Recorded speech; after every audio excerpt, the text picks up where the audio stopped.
கிறிஸ்துவுக்குள் பிரியமானவர்களே, FIBA radio வழங்கும் ஆராதனை வேளை நிகழ்ச்சிக்கு உங்களை அன்புடன் வரவேற்கிறோம். தேவன் ஆவியாய் இருக்கிறார். அவரை தொழுது கொள்ளுகிறவர்கள் ஆவியோடும் உண்மையோடும் அவரை தொழுது கொள்ள வேண்டும் என்றார். ஆராதனை வேளை நிகழ்ச்சியை நீங்கள் வாரந்தோறும் கேட்டு ஆசீர்வதிக்கப்பட்டு வருகிறீர்கள். நிகழ்ச்சி பற்றிய மேலான கருத்துக்களை கமெண்ட் செக்ஷனில் பதிவிடுங்கள். உங்கள் நண்பர்களுக்கும் இந்நிகழ்ச்சியை அறிமுகம் செய்யுங்கள். ஆராதனை வேளை.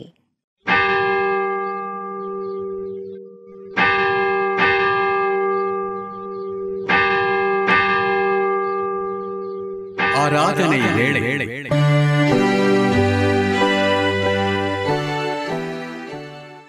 நம்முடைய ஆரம்பம் பிதா குமாரின் பரிசுத்த ஆவியின் திருப்பேரிலே. ஆமென். எனக்கு அருமையான தேவனுடைய ஜனமே, ஃபீபா ரேடியோ தயாரித்து ஒளிபரப்பும் ஆராதனை வேளை நிகழ்ச்சிக்கு நேர்களாக்கி உங்களை அன்போடு கூட வாழ்த்தி வரவேற்கின்றேன்.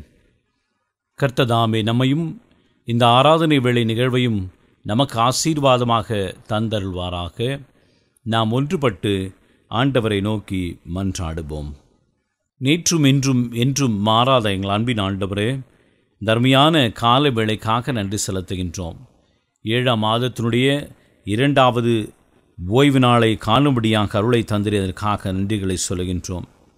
ஆம் ஆண்டவரே, இந்நாள் வரையிலும் எங்களை வழிநடத்தி வந்த கிருபைக்காக நன்றிகளை சொல்லுகின்றோம். நீர் எங்களை நினைப்பதற்கும் எங்களை வழிநடத்துவதற்கும் நாங்கள் எம்மாத்திரம் நாங்கள் வாழ்ந்து கொண்டிருப்பதே உம்முடைய தயவினாலும் உம்முடைய இரக்கத்தினாலும் உம்முடைய பலத்தினாலும் என்பதை உணர்ந்து தொடர்ந்து உம்முடைய வார்த்தையின்படி நடக்க எங்களுக்கு அருளை தாரும். இப்பொழுதுமாக இந்த ஆராதனை வேளை நிகழ்வை கேட்டுக்கொண்டிருக்கின்ற நமது பிள்ளைகளை ஆசீர்வதிக்கும்படியாக நாங்கள் ஜெபிக்கின்றோம். ஆமாண்டவரே, நான் உன்னை ஆசீர்வதிக்கவே ஆசீர்வதித்து உன் பேரை பெருமைப்படுத்துவேன் என்று சொன்ன கர்த்தர் இப்பொழுதுமாக இந்த வசனங்கள் எல்லாவற்றையும் கேட்டு இந்த ஆராதனை வேளை நிகழ்விலே பங்கு கொண்டிருக்கின்ற நமது பிள்ளைகளை அனைவரையும் நீர் காத்து வழிநடத்தி ஆசீர்வதிக்கும்படியாக நாங்கள் ஜெபிக்கின்றோம். நிகழ்ச்சியின் முடிவிலே பெருத்த ஆசீர்வாதத்தை பெற்றுக்கொள்ள அருள் தர வேண்டும் என்று மீட்பர் இயேசுவின் திருநாமத்திலே வேண்டி நிற்கின்றோம் பிதாவே. ஆமேன். தேவனுடைய நாமத்தை புகழ்ந்து பாடுபடுமாக கிறிஸ்து சபை பாமாலைகளிலே உம்மை துதிக்கிறோம் யாவுக்கும் வல்ல பிதாவே என்ற பாடலை நாம் ஒன்றுபட்டு பாடி ஆண்டவரை நாம் மகிமைப்படுத்துவோம்.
நம்மை உண்டாக்கின கர்த்தருக்கு முன்பாக நாம் பணிந்து குனிந்து முழங்கால் படிட கடவோம்.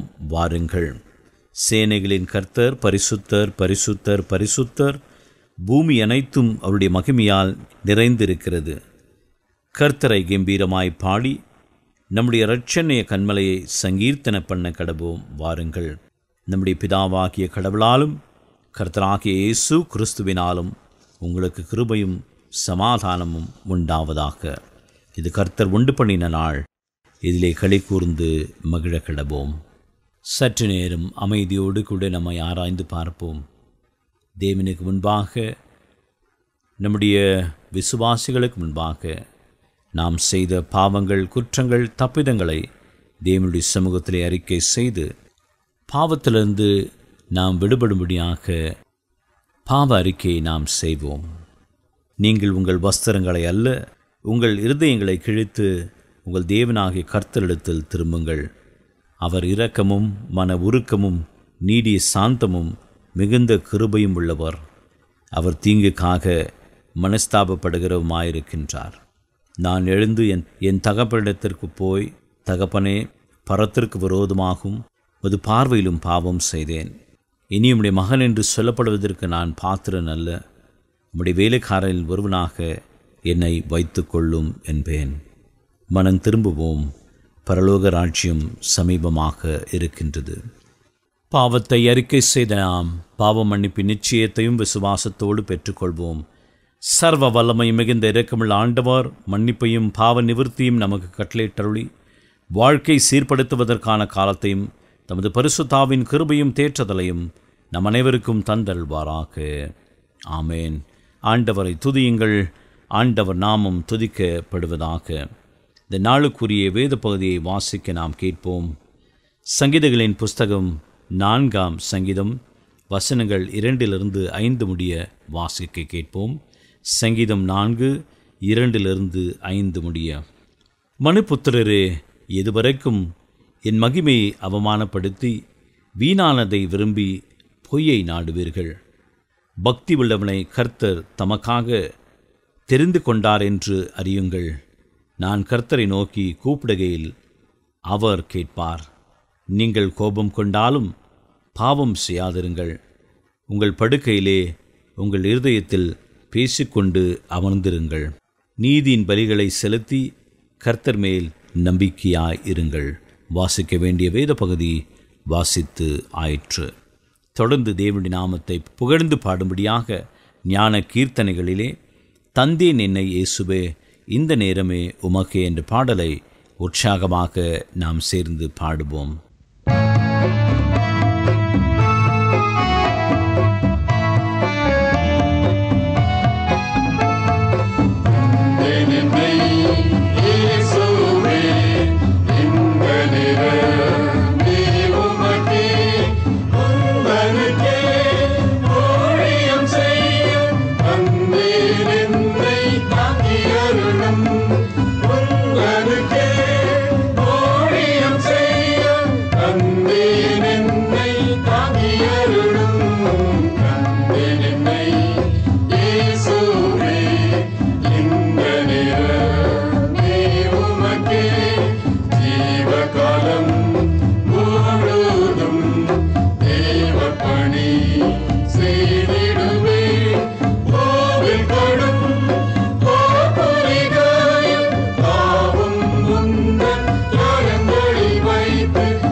பிறப்பும் கண்டேன் என்னை இயேசுவே இந்த நேரமே உமக்கே.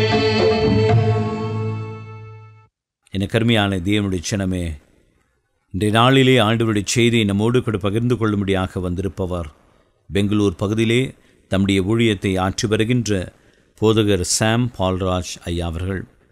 போதகர் சாம் பால்ராஜ் ஐயா அவர்கள் ஆண்டவருடைய வார்த்தையை பொழுது நமக்கு எடுத்துரைக்கின்றார். விசுவாசத்தோடும் ஜெபத்தோடும் ஆண்டவருடைய சத்தியத்தை நாம் கேட்போமாக. நாம் சிந்திக்க தேர்ந்து கொண்ட வேத பகுதி சங்கீதம் 4ஆம் அதிகாரம் அதனுடைய 3ஆம் வசனம். பக்தியுள்ளவனை கர்த்தர் தமக்கு தெரிந்து கொண்டிருக்கிறேன் என்று அறியுங்கள். நான் கர்த்தரை நோக்கி கூப்பிடுகையில் அவர் கேட்பார். பக்தியுள்ளவனை ஆண்டவர் தமக்கென்று தெரிந்து கொண்டிருக்கிறார். தாவீதினுடைய ஒரு சங்கீதம். இந்த நாளில் நாமும் அந்த அறிவுக்குள்ளாக வர வேண்டும் என்று கர்த்தர் நம்மளை குறித்து வாஞ்சிக்கிறார். இந்த உலகத்தை நாம் பார்க்கும்போது நம்மை அச்சப்படுத்துகிற, பயப்படுத்துகிற, கவலைப்படுத்துகிற, நெருக்கப்படுத்துகிற, துன்பப்படுத்துகிற அநேக விஷயங்கள் நமக்கு சுற்றிலும் நடந்து கொண்டிருக்கிறது. அநேக ஆபத்துகள். எத்தனையோ பேர் ஒவ்வொரு நாளும் புது ஆசைகளோடு, புது கனவுகளோடு தங்களுடைய வாழ்க்கையை சிறகடித்து பறக்கும்படியாக மேற்கொண்டு வாஞ்சையோடு ஒவ்வொரு நாளை ஆரம்பிக்கிறார்கள். ஆனால் அந்த நாள் அவர்கள் ஆரம்பித்தது போல முடிக்க முடியாமல் மரணம் வழியாக, வியாதி வழியாக, துன்பம் வழியாக அவர்களுடைய சொப்பனங்கள், அவர்களுடைய நினைவுகள் எல்லாம் சிதறடிக்கப்படுகிற ஒரு உலகத்தில் நாம் வாழ்ந்து கொண்டிருக்கிறோம். நாம் ஒரு செய்தியை கேட்டோம். 240 பேரை கொண்ட ஒரு விமானம் பறந்து உயர்ந்தது.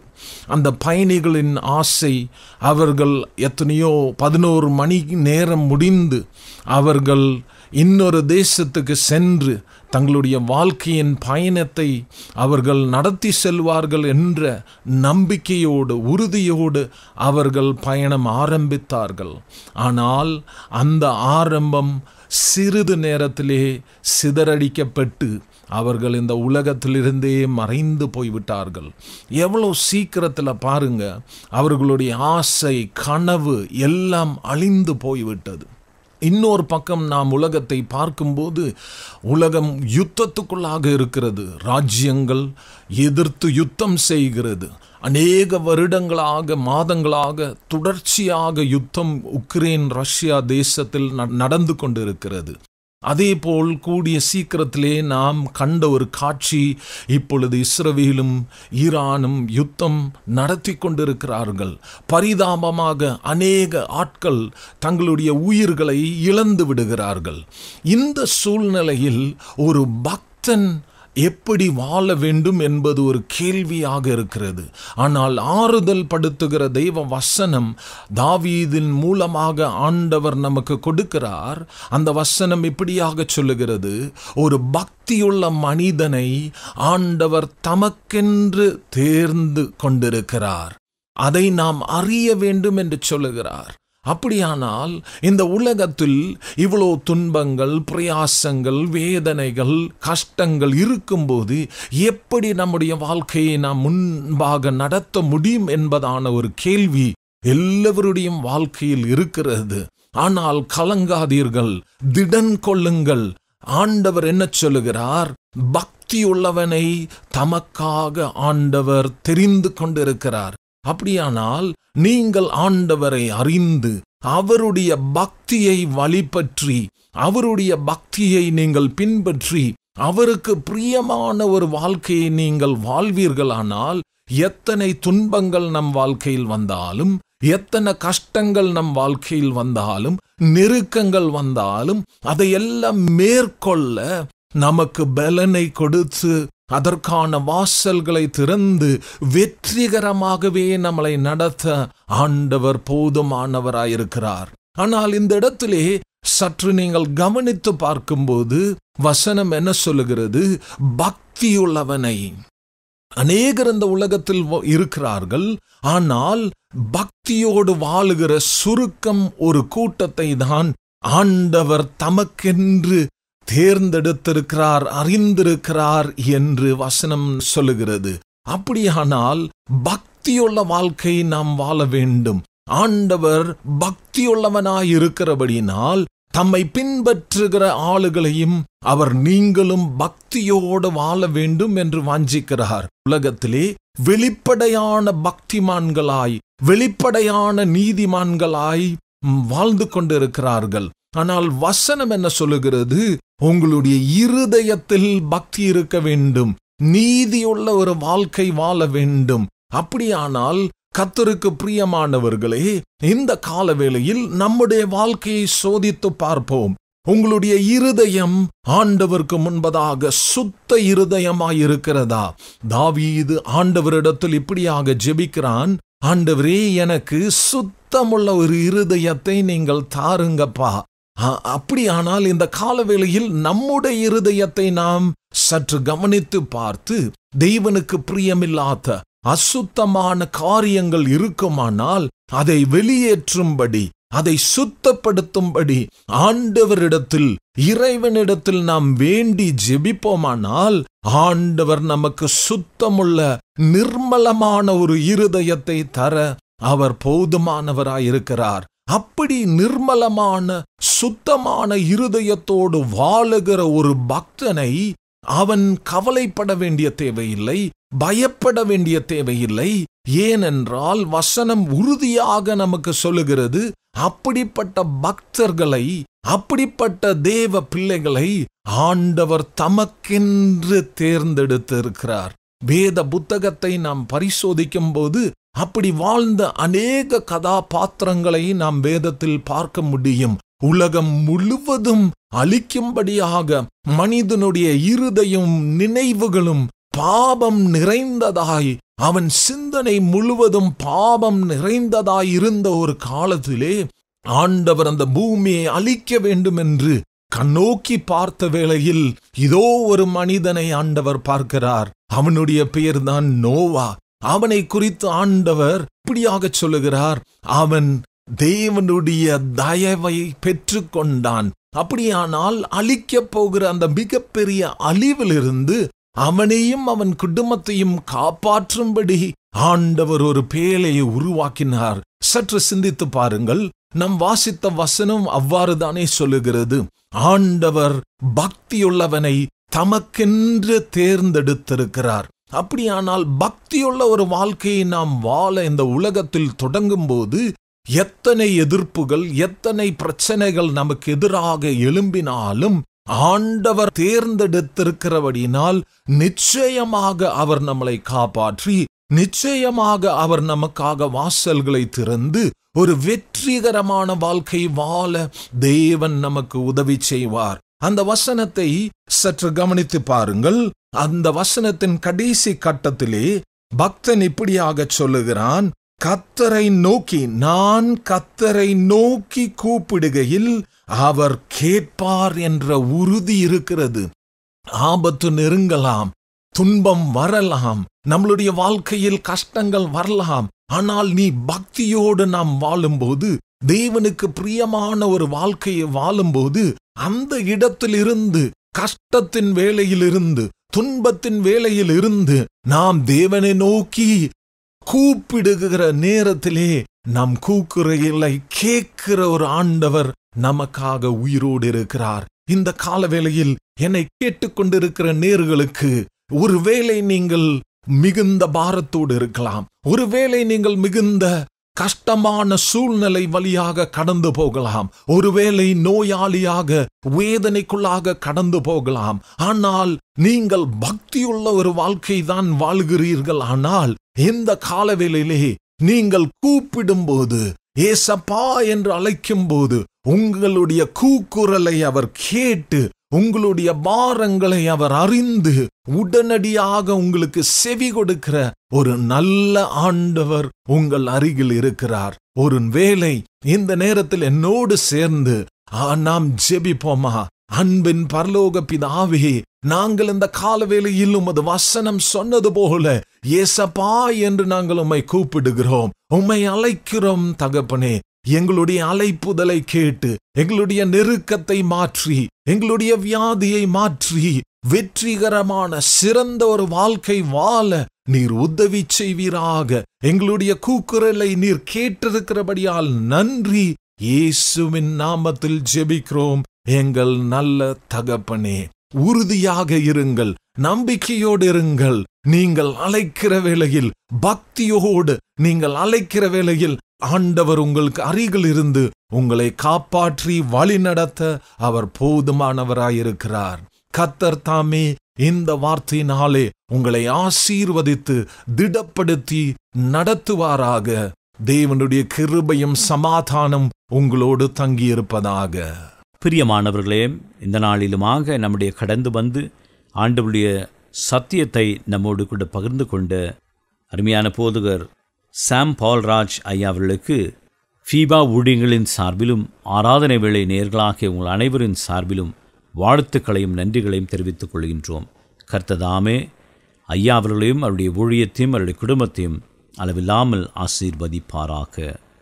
சத்தியத்தை கேட்ட நாம் அனைவருமாக நம்முடைய பற்றுறுதியை அப்போஸ்தலர் விசுவாச பிரமாணத்தின் வாயிலாக அறிக்கை செய்து அதை நாம் உறுதி செய்வோமாக.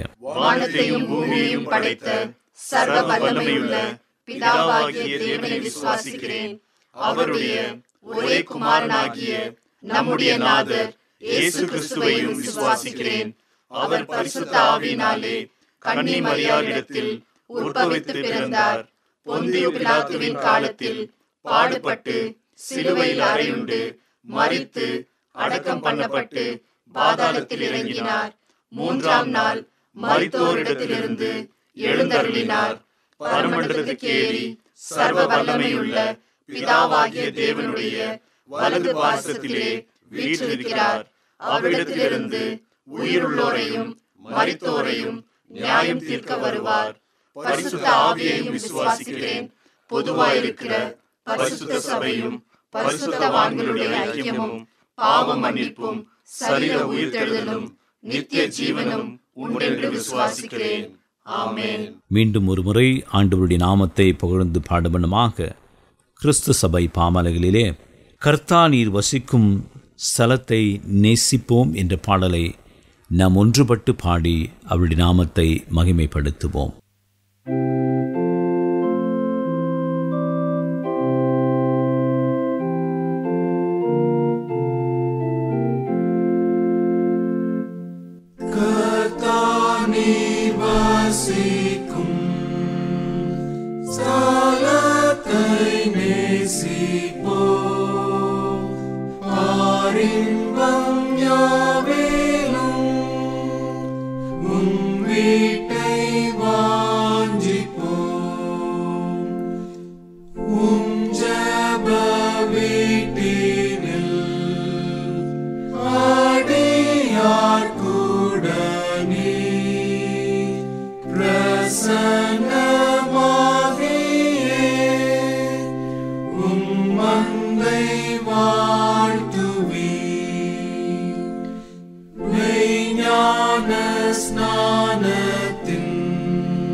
பெருக்கை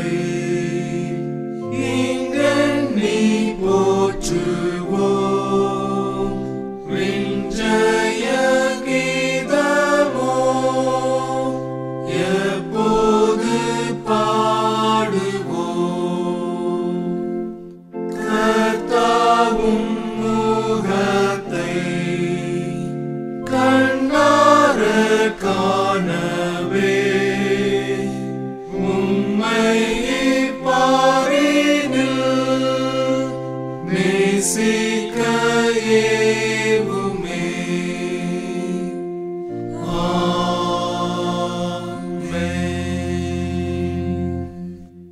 நாம் ஒன்றிணைந்து ஆண்டவருடைய சமூகத்திலே நம்மை அர்ப்பணித்து ஆண்டவரை நோக்கி நாம் ஜெபம் செய்வோம். மகா இரக்கமும் கிருபை நிறைந்த எங்கள் அன்பின் ஆண்டவரே, தர்மையான ஓய்வு நாளுக்காக நாங்கள் நமக்கு நன்றிகளை சொல்லுகின்றோம். 7ஆம் மாதத்தினுடைய 2ஆம் ஓய்வு நாளை நாங்கள் காணும்படியாக இந்த ஆராதனை வேளை நிகழ்வின் வாயிலாக உம்மை ஆராதிக்கச் செய்த கிருபைக்காக நன்றி செலுத்துகின்றோம். ஆம் ஆண்டவரே, பல்வேறு காரணங்களுக்காக திருச்சபைக்கு சென்று ஆராதிக்க முடியாதிருக்கின்ற மது பிள்ளைகளுக்காக இந்த ஆராதனை வேளை ஆசீர்வாதமாக அமைய அருள் தர வேண்டும் என்று சொல்லி மன்றாடுகின்றோம். எங்கெல்லாம் இந்த வார்த்தைகள் இப்பொழுது ஒலித்து கொண்டிருக்கின்றதோ அங்கெல்லாம் தேவனுடைய மகிமை இறங்கி பிரகாசிக்க அருள் செய்ய வேண்டும் என்று சொல்லி மன்றாடுகின்றோம். இப்படி சமூகத்திலே ஆண்டவரை கண்ணீரோடு பாரத்தோடு வியாகுலத்தோடு தங்களுடைய தேவைகளுக்காக மன்றாடி கொண்டிருக்கின்ற பிள்ளைகளை நோக்கி பாரும்.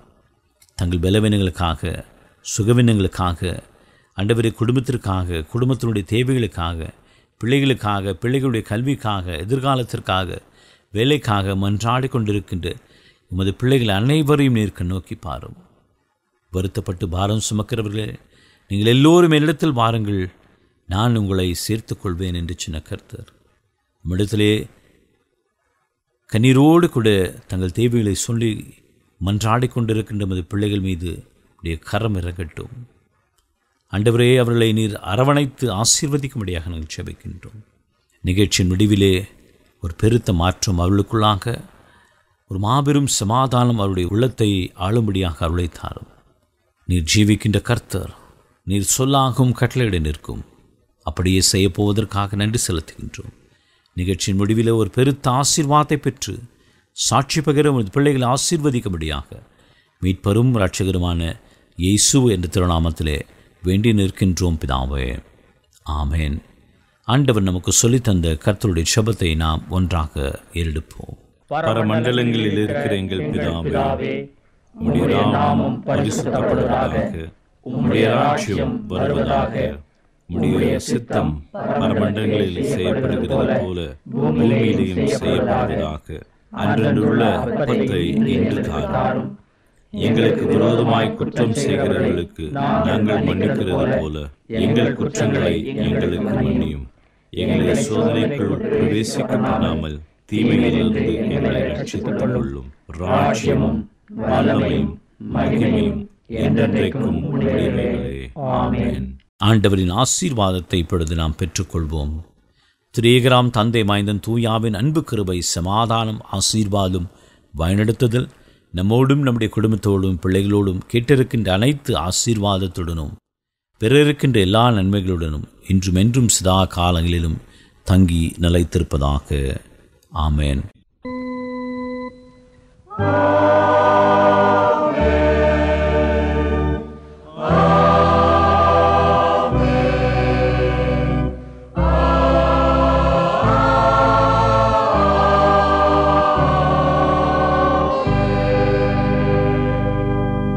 இந்த வாரத்திற்குரிய வாக்குத்தத்த வசனம் யோவேல் 3ஆம் அதிகாரம் 16ஆம் வசனம்.